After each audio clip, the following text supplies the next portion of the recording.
출애굽기 23장 1절에서 3절 말씀.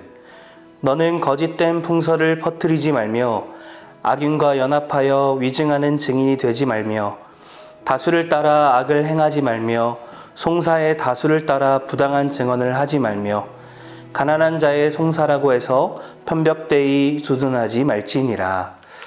야곱의 돌단을 쌓아가는 돌담 예배입니다.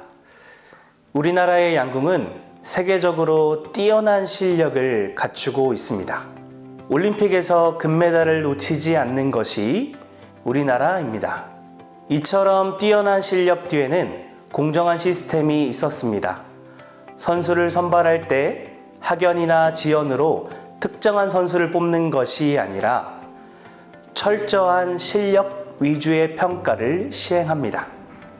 이러한 공정한 시스템 덕분에 우리나라는 늘 세계 무대에서 우수한 성적을 거두고 있습니다. 공평하다는 것은 차별이 생기는 것이 아니라 누구에게나 동일하게 적용되는 것을 의미합니다. 하나님께서는 공평하신 하나님이십니다. 편견을 가지고 대하지 않으십니다. 뇌물로 인하여서 공평한 판결이 흔들리지 않습니다. 이것이 하나님의 공평한 성품입니다. 우리는 이러한 하나님의 성품을 닮아가야 합니다. 우리가 하나님의 성품을 닮아 공평하다고 하는 것은 부당함에도 불구하고 힘이 있고 부유하다고 또한 우리에게 이익을 가져다 주는 사람이라고 해서 더 유리하도록 치우쳐서는 안 됩니다. 반대로 가난하고 사회적인 약자라고 해서 그 사람을 부당하게 두둔해서도 안 됩니다.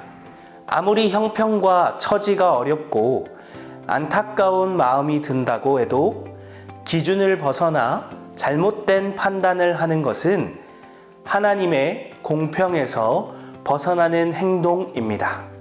하나님의 공평함은 누구에게나 동일하게 적용되어야 합니다.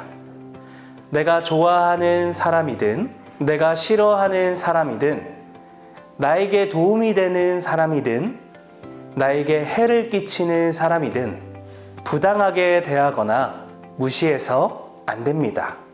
놀라운 사실은 우리가 바로 하나님의 공평함으로 인하여서 하나님의 은혜를 받았다는 사실입니다.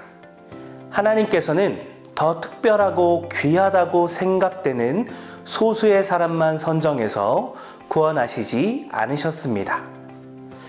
만일 그러셨다면 그것처럼 불공평한 하나님은 없을 것입니다.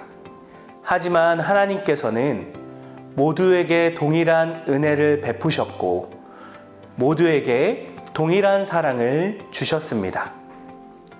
지금도 하나님께서는 동일한 사랑을 우리에게 주십니다.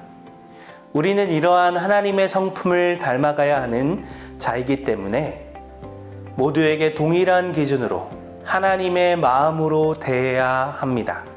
이것이 하나님의 공평한 성품입니다.